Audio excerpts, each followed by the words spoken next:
people doing good for others, where we praise and celebrate and honor those who significantly are making contributions in our communities. I'm Gary York. I'm grateful for this opportunity. We want to thank Wilkes Communications, River Street Productions, and 100.9 WIFM for this opportunity, and thank you for being with us. Our featured guest today is John Cothern. He's a lifelong resident of Wilkes County out of the North Wilkes school area. He's a teacher, a leader, and a significant role model in our community. A graduate of North Carolina State University, and today he's an agent for the North Carolina Cooperative Extension in Wilkes County. And thank you for being here, John Cothern. Thank you.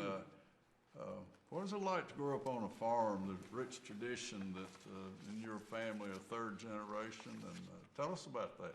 It's, Gary, it's a lot of work, and I think a lot of people underestimate how much work there is on a farm. And it's 24/7. It don't matter if you have a cattle operation, a chicken operation, dairy, they could always be cows out, something wrong with the chicken house, and so it's a 24/7 job. So, and we're very, very grateful for our farmers. I had someone tell me the other day that farmers are brilliant organization people, thinkers, planners, and hard work. Yeah. So and they've got to be, we got to be very efficient. They don't want to waste money, so they're very efficient. And when it's time to get crops in or time to do any type of job that you need help, you've got to organize and get the people there to help get it done. So, tell us about shop classes, probably when you were in high school, and some of that before going away to college. Yeah, I was very fortunate to have a excellent agriculture education teacher, Roger Sidden, who is in the Trap Hill community, and kind of I think one of my role models, one of my mentors to kind of help get me where I am today. So, yeah. Going away to school, tell us about that experience for you. It's and of course it's been just a few years ago. It's been longer than that, but it's been it was a change. I'm a country boy and I'm a homeboy, so it was a big change when your mom and dad leaves you in Raleigh and you're there by yourself and you don't know nobody, Wow. But it all worked out. So worked out very well. The call into education, the call into teach, the call into the classroom, and for being a role model for young men and women. Tell us about that. Yeah, and I'd have to contribute that to a lot of teachers that I had, but specifically the ag teacher I had, Roger Sidden. It's pretty amazing when you can teach students to do things and they can actually go and do them in a shop or a greenhouse or in a lab setting. And I think that's the experience that I really enjoyed. So. Okay. How fortunate we were, and you, to have an opening at East Wilkes when you graduated from North Carolina State. Just tell us about that. Yeah, I graduated in December, and one of the former agriculture education teachers, Eugene Walker, was there, and he actually agreed to stay another half a year so I could go to East Wilkes High School to take his place. So I'm very fortunate that he allowed me to be there. If it wasn't for him, I wouldn't have had the opportunity to be at East Wilkes. Where spent about 12 years of my career there. What does well, we have the FFA, and what would be just in a year? What would be some of the things that would be involved in an ag teacher, or what are we called agriculture teachers? Yeah. Then Yeah. Tell us about. How many different areas would you address in a year, John Cothern? Started out teaching production, which is about the production of livestock or crops, and then we would talk about and teach mechanics in the shop, whether it be welding, woodworking, plumbing, electrical. I also taught greenhouse, horticulture. So we taught the students how to plant. We actually plant the seeds, grow the plants, and then actually sell those plants in the springtime, as kind of a fundraiser. And then at East Wilkes, we're very fortunate partnership with Louise Sale. She had a small farm there, And so she kind of let us use that farm as a land lab. And I took students down there, and we drove fence posts, we put fences up, we put cattle drinkers on the farm. And so it was a great experience for the students to be able to do that. So that's a unique feature of the East Wilkes program to have that farm nearby. Yes. Oh yeah. And it just luckily lucked upon it, and it's very nice. So it gave the students a lot of experience, that we can't give them in the classroom. We can't. It's hard to build a fence in the classroom, but I could take them out and we could build fences, and we could do soil testing, and we could do. We had animals down there, so we could do management things on animals, and it's very nice, very nice. A rich tradition, the heritage of East Wilkes has been national prominence about land judging. Yeah. Tell us, John Cothern, what is the essence of judging land? Just tell us how that works. Well, there's a lot that goes in it, but basically the students will determine the slope of the land, how steep the land is, and they would determine the textures of the soil, the topsoil and the subsoil, and then maybe the drainage, if there's any drainage problems or erosion problems.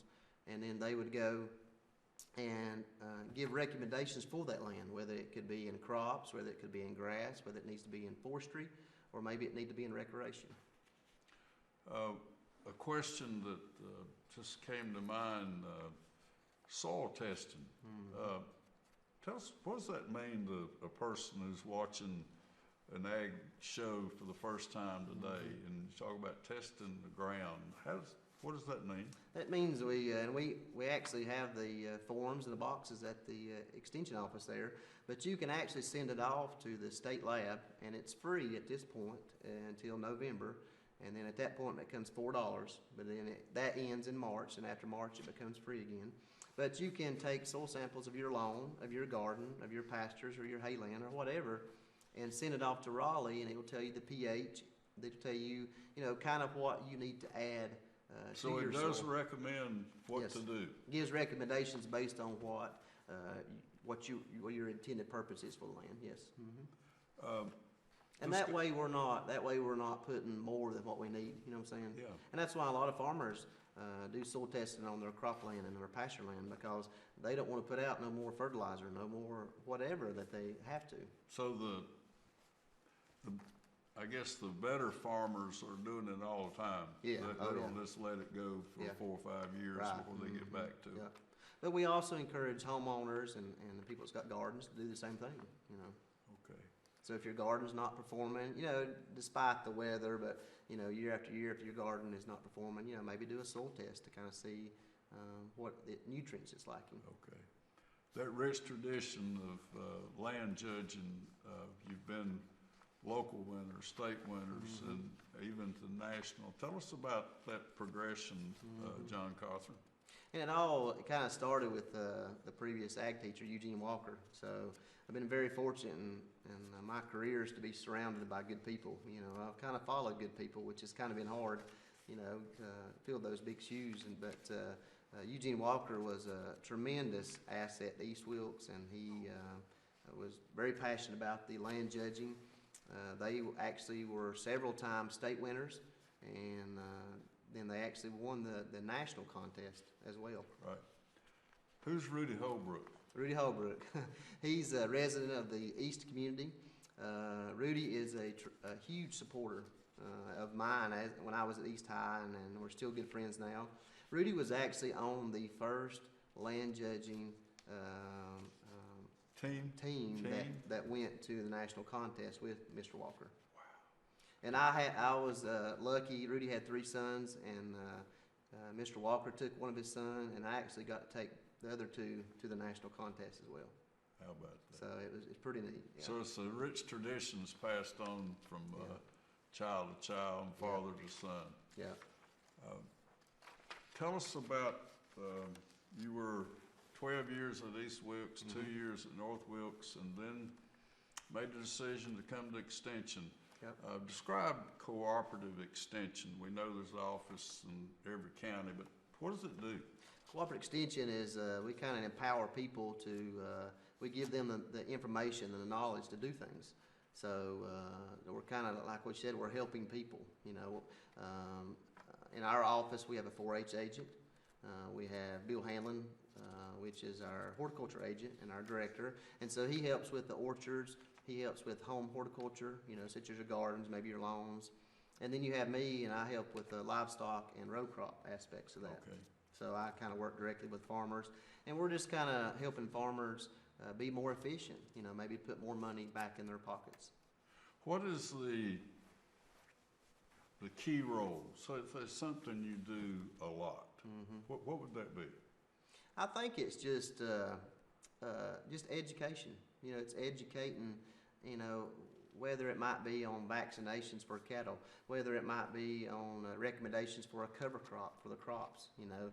I don't think I've got so many responsibilities. I don't think there's one thing that I actually spend a lot of time on. And we'll talk about it in a few minutes. You know, our grant. I have spent a lot of time on our grant, but yeah, it's just a lot of different things. So, and each day is new. You never know. One phone call could change your whole day. So this grant, $45,000 Golden Leaf grant. How did that happen? How did it start? And what does it do? It was a cooperation between the North Carolina, our service, our Extension Service, and the Wilkes EDC. We partnered with the Wilkes EDC and applied for the Community Assistance Grant with the Golden Leaf Foundation. And so we were lucky enough to get a $45,000 grant to help improve the quality of cattle in our county. And with that, we spent about $27,000 on equipment that producers can use to do any kind of management. They can catch cattle, you know, weigh cattle, whatever they want to do. It's all portable. And we spent about $3,000 on education, whether it would be bringing the farmers in to educate them on forages, their livestock, whatever. And then we spent the rest of it on artificial insemination.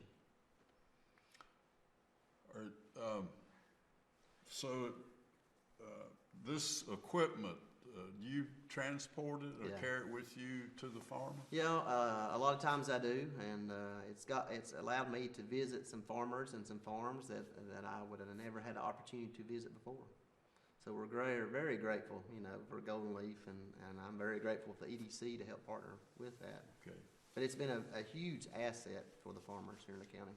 John, Cothern, I think it's a good time for you to share with our audience today the facts about agriculture in Wilkes County and the state, if you will. You know, Wilkes County, we have about 483,000 acres here in the county, and of that, about 110,000 are in farming production. So a lot of the land we do produce or grow products on. We have about 972 farms here in the county. So, and that is kind of slightly down. Previously, it was about 1,095. So, but I think that's just due to the fact of our aging farmer population, and our average age of the farmer here in the county is 59 years old. 59 years young, let me say that. Okay. So, but yeah, I think that's one reason why we're seeing a decrease in our farms. You know, but what farms we have left are actually getting bigger. Okay, so our number of farmers are getting smaller, but the actual farms that's left is getting bigger. Okay. We have about 25,000 acres of timberland here in the county. And then within the state, we do very well. We are first in tonnage of corn silage, and that's where we harvest the corn, and we kind of goes through a fermentation process, and then we feed it to beef cows or dairy cows. We are third in hay production, third in broiler production, and broiler is just a meat-type chicken that we have. We're third in all cattle. We have about 38,000 head of cattle here in the county. 38,000? Okay. Yep. Of that, about 14,000 is beef cows. So we're third in the state with beef cows. We're 10th in layer production. Of course, that's the chickens that lays the eggs, so layer production. We're 11th in milk cows. We are 11th in forestry, and the forestry is about a $16.8 million product here in the county. And we're 43rd in corn, grown for grain, and we're 74th in soybean production. You just mentioned corn. I met you through the Blake family that you said, there's a good chance one day I was in your office and you just looked up and said, there's a good chance we're going to have state champion. And I said, when? You said, next Thursday. Yeah. And so I made a point of being there. And what a tremendous honor, what a tremendous opportunity for WIFM and to be there and to, you know, when they said the state champion, Yeah. 327 bushel. Tell us about how that started. Yeah. And your relationship with the family. It's down in the southeast Yeah. corner. Hunting Creek. Yeah, and just tell us about that. They're a great family, and they do a wonderful job farming, you know, and they've received many awards farming, and they just do an excellent job. And so I've kind of had a relationship with them. And, of course, part of my job is to go out and record and to figure out how much corn is on an acre of land. And so they actually have a state yield contest that we submit that information to. And so we kind of made a connection through that. And then, you know, in 2014, we would have had not only did they win, but we actually set a state record with 327 bushels per acre. John Cothern, share how that competition works, how you pick an acre and the submittal of the yields. How does that work? So we work with the farmers, and the farmers are actually, as they combine the corn, they can kind of tell where some good corn is. And so we kind of carve out an acre, and then my responsibility is to go out and measure it, make sure it is an acre, and actually to make sure the weigh ticket's right, you know, and just to kind of make sure things are on the good. Yeah. So, but yeah, that's my responsibility. But, you know, and it kind of help, you know, usually sometimes we might help with a farmer to kind of pick out if they've got some good yields. So that happened to be in the bottom. Tell us about that particular area and the topsoil, some of that. Yeah, you know, the topsoil in that bottom's probably 24 inches plus, I guess, and they had rotated it with soybeans the year before, which we encouraged farmers to rotate crops. But yeah, and so a lot of topsoil probably had washed in on that bottom, so they were very fortunate. Yeah, you know, and there's a lot of things that goes involved with the corn yield. You know, picking the right variety of corn. You know, getting it in the ground at the right time.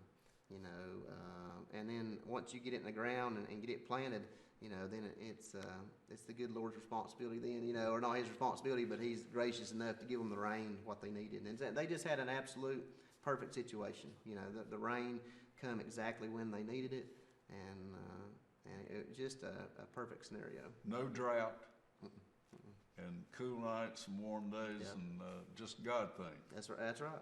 He took care of it all. You know, and the Blakes will tell you that too. You know, that God, they put it in the ground, and the good Lord took care of the rest. Yeah, I heard him say that. Well, thank you for that story. And state champion, 327. Yeah. And it's a state record today. Yeah, that's right. Wow. And you could be part of that.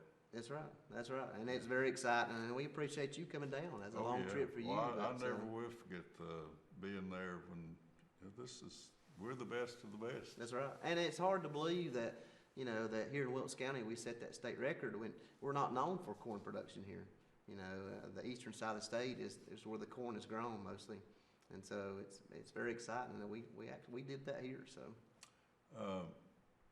a good friend Roy Mathis helps Robert Rosati some, and he's talked about the meticulous care that the Blake family puts into their farm, the grass and how it's just pristine. It's just like a model for how farms ought to be. And what I can observe is, you know, if they're going to do something, they're going to do it right. You know, and they're going to put 110% in it.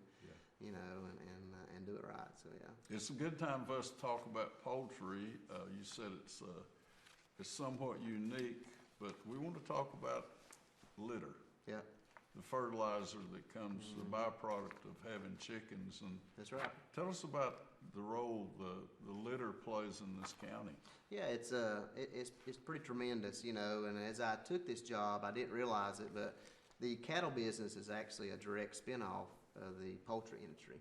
You know, so we built the houses, so on the land, and farmers had the land, so they had the litter, so they put the litter on the land, the fertilizer. And so then they had all this grass, and so had to have something to eat the grass, and so they bought cows. And so the cattle business is just a direct spinoff from the poultry industry here in the county.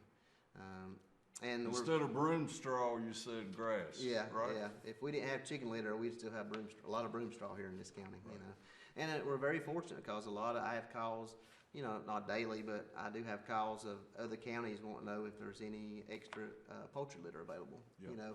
And most of the time there's not, you know, because we utilize most of it here. Yeah. So, but it is a great asset for the farmers. John, share the Agriculture Awareness Day. Yeah. So next Friday, actually, October 21st, we have got about 11 schools coming. Third grade classes are coming with about a little over 700 students coming. And so, and I think, and this has been a passion of mine, is to educate the public about farming, you know, where their food comes from. And I think that me, myself, as a farmer, and I think we've let down on that, to where we're not educating as much as we should. So we wanted to bring in the third grade classes and educate them about agriculture in Wilkes County. So we'll set up and we'll have volunteers to man 13 different stations, and we'll have 2 sessions, one morning session and one afternoon session, and we will rotate those students around to teach them about agriculture and where their food comes from. Give us some idea of these exhibits you'll do. We'll have, we'll have bee production there. Okay. We'll have apple production, Apple. forestry. We'll have dairy cows, beef cows. We'll have sheep production and goat production. We also have a nutrition or a snack where they have a stop, eat a snack, but it's also talking about nutrition. We'll have a veterinarian station. Entomology, which is bugs. We'll educate them on that. And so it's just it's a great day. It's a very tiring day, but it's a great day. It is. And so it's for what the few amount of people that we have there to put it on, it's a great success. You mentioned apples, and your cohort, Bill Hanlon, just one day happened to be with him. I said, "Where are you going?" And he said, "Brush him out." And I said, "To do what?" And he said, "There's a question about one of our orchard apple growers, and they're needing to. There's something going on. I want to go help them with an answer." And so the conversation went on, and next thing you know, I'm up there and bought some apples, and now it's our Christmas present to all the folks that helped WIFM along the way. The Perillow Orchard is the Christmas presents we give, or half a bushel of Pink Lady apples, and it's popular. It's a wholesome thing to be doing for people. And I've partaken of those in the school system, and I didn't know who Gary York was, but we sure do appreciate that, you know, Well, and the schools do appreciate Oh, that. it's an honor, and And, all the teacher lounges and all the campuses in Wilkes. But we feel like it is important, and I know you do too. It's a passion of yours to educate educate the public on farming, you know, and where their food actually comes from. You work with Rotary in the county fair. Yeah. How about that? So we just finished up the Wilkes Agricultural Fair a couple weeks ago, and it was a huge success. They had some good weather, and we take care of the intake of the exhibits, whether canning stuff, homemade stuff, vegetables grown, so we take care of all that. We also take care of the livestock shows, and we help out with the hay bale decorating contest. What is that? It's where we people come in and decorate a round roll of hay for a contest. Yeah, so it's pretty neat. It's pretty neat. Do you have business sponsors involved in that, or how does that work? No, the Rotary Club actually takes care of all that. So the funds that they collect from the fair and from the rides and all that, they actually give out premiums, the money, to the winners. Oh, okay. Yeah. Now, I ask you about I'm amazed at a business called Custom Harvester. And the Mathis family has an operation of, tell us, if you're sharing a custom harvester, how does that work? Well, we have a couple families down the eastern side of the county too that Gurney Mathis Farm, Cranberry Farm, and AS&J Farm, and they do some custom harvesting and planting. So I know the AS&J farm, those guys will start at Randleman, Yeah, and then they'll work their way all the way through Wilkes County, all the way to Mountain City, Tennessee. And the Cranberry Farm, Gurney Mathis and his sons, they'll actually start here in the county, and I know they may go to Allegheny County, they go to Alexander County to help other farmers out. yeah.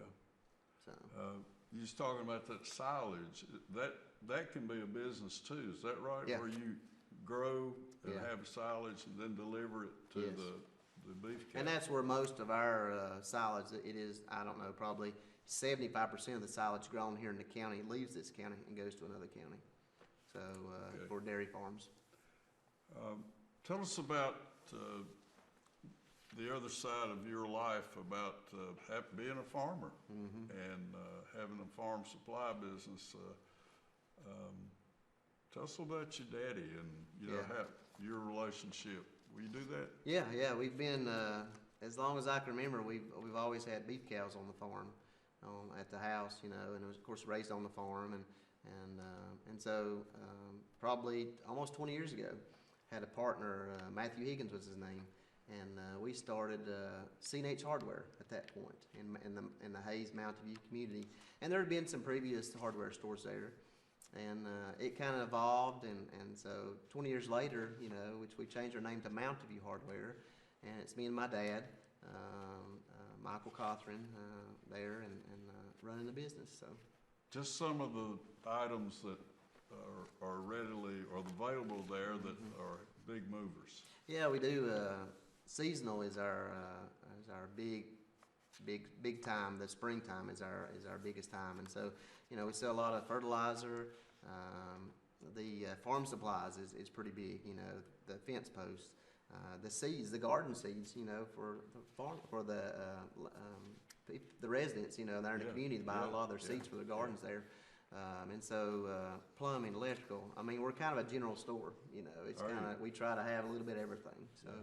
And we've been very blessed in 20 years to be where we're at. So, Good. So your farm, you grow your own hay? yes, yeah, we Okay. do hay production, and we do have beef cows. Okay. And then we actually keep a lot of our calves and background those. We keep them, we wean them off, and we keep them and grain them and feed them, and then we sell them at that point. Okay. That's in the northeast corner, and about, Yeah. tell us where you live. I live in the Hayes community, around North Wilkes High School. Okay. So that's where our business is, and that's where 90% of our farming operation is. Yeah. And we're just kind of a small farm, but we enjoy it. I don't know that we make any money, but it's just what we do. It's who you are. Do what? It's who you are. That's right. That's Yeah, right. Yeah. and it's who you want to be. That's right, Who yeah. you want to be. That's right. That's great. Always wanted to. And be, you're yeah. carrying that message to these kids Yeah. still, and having that opportunity. John Cothern, you're a devoted cooperative extension person, answering questions, fulfilling dreams that people have, and they have roadblocks or something, and you can be there for them. That's right. So thank you for being part of our show today. Well, thank you. And we want to thank Wilkes Communications, and we want to thank River Street Productions, and we want to thank WIFM. I'm again an admirer of agriculture and the great faith that people must have that do it. That's right, The yeah. courage is I guess another way, Yeah. because so much of determination of success is beyond our control. That's right. So That's right. your life has been enriched, Yes. and Very by blessed. this opportunity to Yes. raised on a farm, educated, and now you're giving in a special way. Tell us what it means to be the person you are, to do the things that you do, to work with Bill Hanlon and the 4-H and all the things. Tell us about that. I feel like we're all given special talents, and the good Lord has given me a talent to educate. You like the interaction, you told me when yeah. we were together. Yeah, I love the interaction. I love the interaction with the students, and I miss that. And I love the interaction with the farmers. Actually, I was about late here today with being on the phone with a farmer. Trying to answer questions, and so.